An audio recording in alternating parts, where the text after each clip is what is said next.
Berarti Harum kalau misalnya dia balik ke 5 tahunannya, dia akan balik ke kurang lebih area ini. Harum ini akan turun ke wave 4. Oke, targetnya ada di mana? Ada di Halo semuanya, selamat datang di channel Analisa Trend. Pada video kali ini, saya akan menganalisa saham Harum, oke? Sebelum memulai, disclaimer kembali. Jika sudah, mari kita mulai. Harum.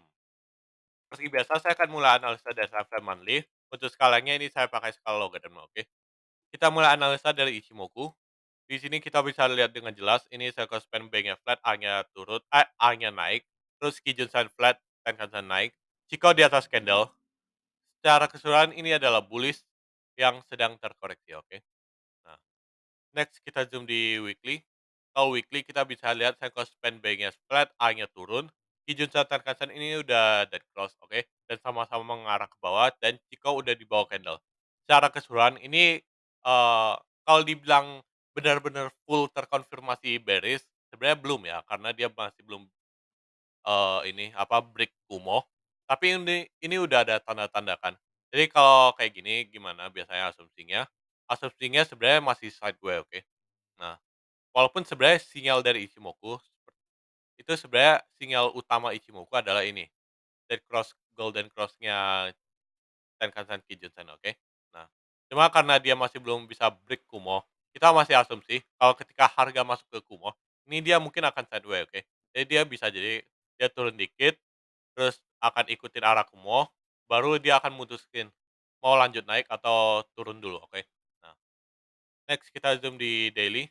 Kalau daily kita bisa lihat dengan jelas, ini jelas bearish ya, oke. Dimana semuanya mengarah ke bawah dan ini udah dead cross, oke. Nah, secara keseluruhan kalau daily ini adalah beres, oke. Nah, setelah ini kita mau coba cek secara Elliott Wave, oke. Saya akan gabungin sama Kumo di Ichimoku sama ini, Stochastic Oscillator, oke. Nah, untuk ini gimana? Low paling rendah kan di sini di Januari 2016, ini ada wave 1, ini mungkin wave 2, ini bisa jadi wave 3, ini bisa 4 dan 5, oke. Nah, ini skenario pertama ya. Eee, Soalnya kalau dilihat sekilas ini juga sebenarnya bisa jadi kayak gini. Ini 1, 2, 3, 4, 5. Walaupun sebenarnya ini lebih kemungkinan nggak gini ya, yang 1, 2, 3, 4, 5 yang merah gini, oke. Kenapa enggak? Karena ini nggak ada divergence-nya, oke. Nah, walaupun di zoom di weekly, kalau weekly sebenarnya sih masih bisa lah kalau dibilang ini ada divergence, oke. Nah, cuma kalau kita lihat, counting-annya, ini kemungkinan ya, kemungkinan ini wave tiganya yang ini, oke, itu sampai di sini. Kenapa? Karena kalau kita counting ini mungkin wave 1, 2, wave tiganya di sini dan ini 4, 5, oke. Nah, jadi sebenarnya ada walaupun ada kemungkinan yang ini, tiganya di sini, 4 dan 5 selesai di Maret 2022, ini mungkin ada kemungkinan, tapi kita tetap pada skenario pertama yaitu yang ini, oke.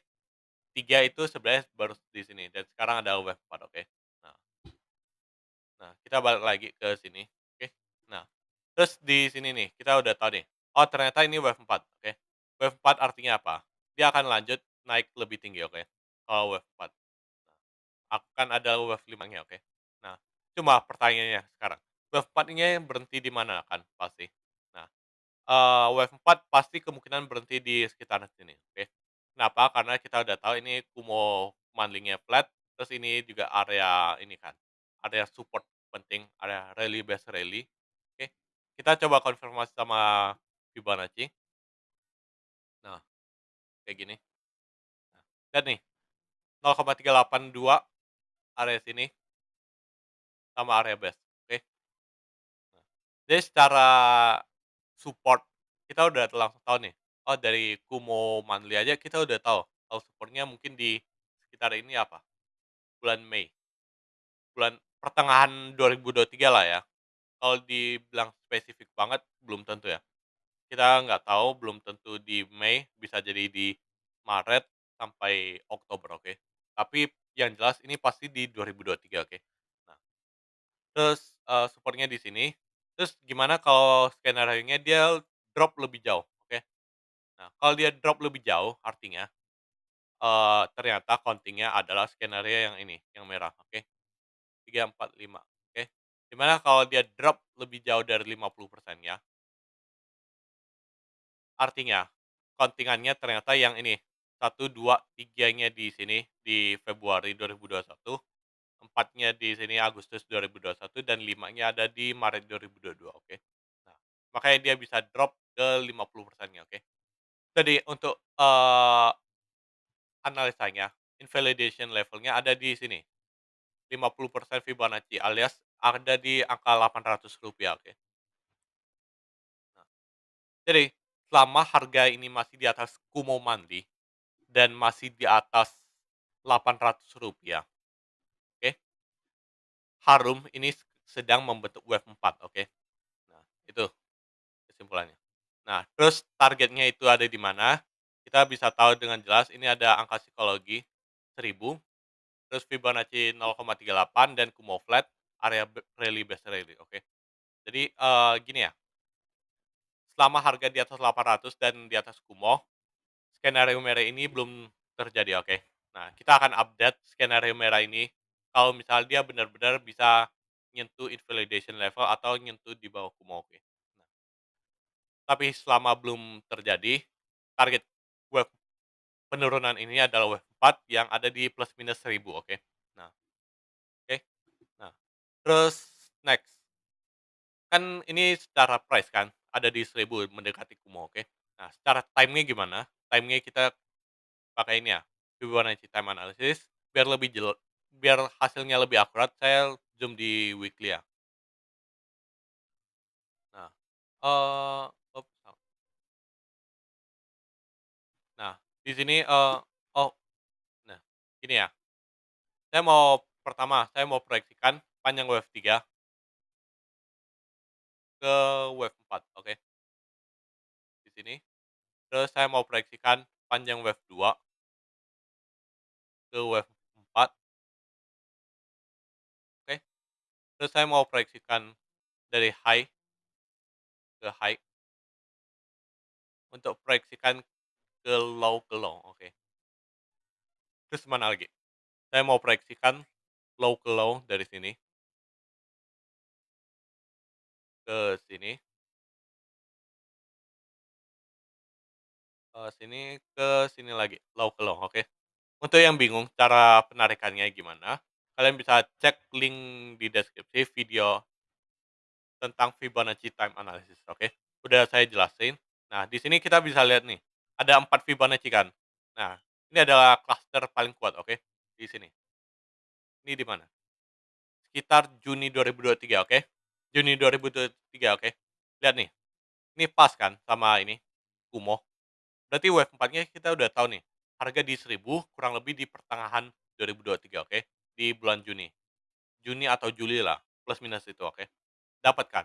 Jadi sebenarnya secara support price dan time kita udah bisa langsung tebak, kita udah bisa langsung dapat nih dari Kumo Mantingnya aja, oke. Terus next, secara fundamental kayak gimana? Pertama, saya mau, oh ya, momentum dulu ya, sebelum itu. Momentum apakah ada divergence? Kelihatannya tidak ada. Kalau di daily ini lebih nggak ada lagi, oke. Nah, next, secara momentum saya mau coba cek ini volume. Volume apakah ada distribusi? Kelihatannya mungkin ada distribusi ya. Bentar, saya lihat dulu. Ketika turun, volumenya cukup besar, oke. Berarti artinya apa? Ini mungkin bisa jadi distribusi yang ya, yang cukup kuat ya. Turun dengan volume besar berarti artinya apa? Harum ini dia turunnya tuh, hitungannya serius lah, nggak kayak gini, nggak kayak Maret 2021, oke, yang turunnya dengan volume kecil, oke. Nah, terus, next, kita mau lihat nih, penurunan wave 4-nya itu kayak seberapa, ini mungkin bisa masih turun sampai kurang lebih 40% ya, oke. Nah, pertanyaannya sekarang nih, wave 5 itu kapan? Atau targetnya di mana, oke? Kalau misalnya wave 4-nya sekitar 1000, wave 5-nya ada di mana. Ini hitung kasar aja ya, belum tentu benar. Kita proyeksikan panjang wave 1 ke calon wave 4, oke. Jadi kita asumsi, oh ini adalah target wave 5, 100% dari wave 1, oke. Jadi, wave 5 itu mungkin bisa sampai ke 6.000, oke. Nah, tapi bukan berarti karena kelihatan, oh wave 5 sampai 6.000 berarti ini langsung di-hold ya. Karena bisa jadi skenario yang merah tadi itu terjadi, itu harga drop di bawah Rp800, oke. Kalau misalnya dia drop di bawah Rp800, 6.000 ini udah mung kalaupun bisa terjadi ini mungkin bakal jauh-jauh lebih lama, oke. Nah, oke. Jadi secara volume ini udah jelas ya, ini pasti volume distribusi, kenapa? Karena dia turunnya dengan volume yang cukup besar, oke. Nah, next, kita mau cek secara fundamental, pertama ekuitas saya mau cek tahunan, terus sama ini, apa, IPS tahunan. Nah, secara ekuitas ini bagus, naik terus, IPS ini juga sempat drop, tapi setelah itu naik terus, oke. Terus kalau nggak salah kuarternya juga, naik cukup tajam, oke. Nah, ini peningkatan yang cukup tajam, oke. Secara kinerja sebenarnya Harum ini masih cukup bagus, oke. Nah, cuma kita mau cek, ini PB ratio sama Bollinger Band, salah, sama ini ya PI-nya. Entar book value-nya nggak usah, nih, oke. Dan nih, PI-nya sebenarnya nggak PI PI Harum ini sebenarnya nggak tinggi-tinggi banget sih ya, di 13, oke. Nah, sedangkan kalau di PBV, eee, nah, maaf tadi ada kesalahan teknis. Nah, ini ya, jadi, untuk PB rasionya kayak gini, oke.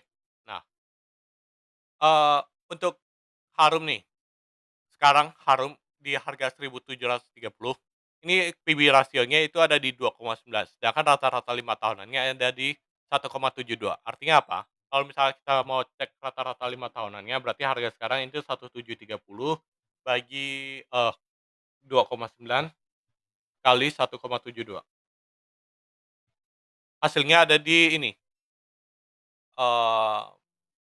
1026.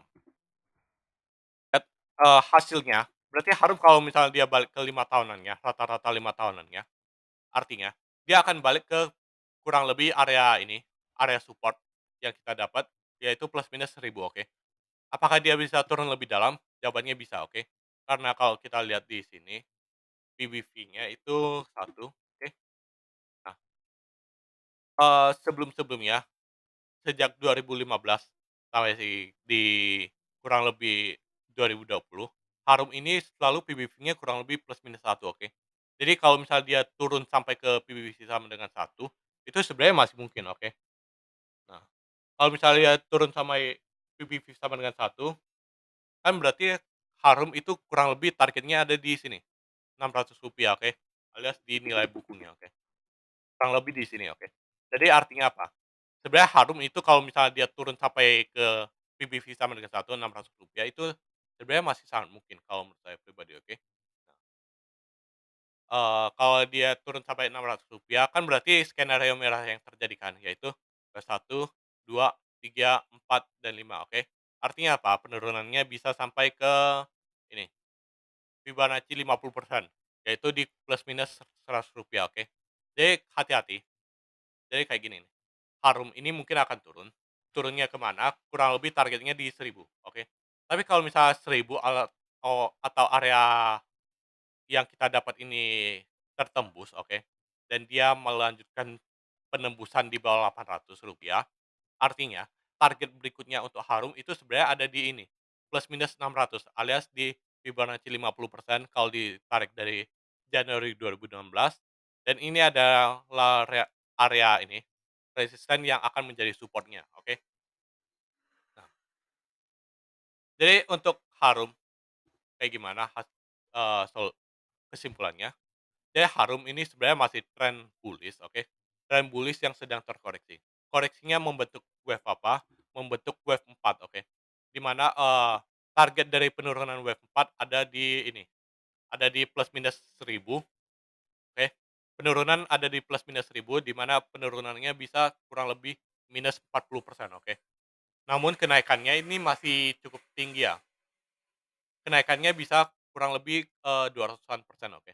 Nah, untuk, invalidation level, oke, Harum ada di kurang lebih Rp800 dan areanya di Kumo Manli, oke. Jadi selama Harum masih di atas Kumo Manli dan harga di atas Rp800, sebenarnya Harum ini masih di wave 4, oke.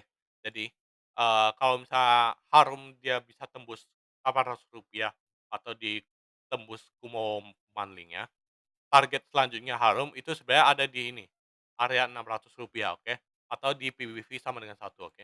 Nah, secara fundamental gimana, Harum ini sebenarnya cukup bagus, oke, cuma harga secara PBV-nya, nilai book-nya ini cukup tinggi, oke. Dia mungkin akan balik ke rata-rata 5 tahunannya atau di area support yang kita dapat yaitu di 1.000, oke. Oke, jadi, kesimpulan, eee, jadi intinya, Harum ini akan turun ke wave 4, oke, targetnya ada di mana, ada di 1.000 di kurang lebih Juni 2023, oke. Sekian analisa Harum, semoga bisa membantu, disclaimer kembali. Sekian dan terima kasih.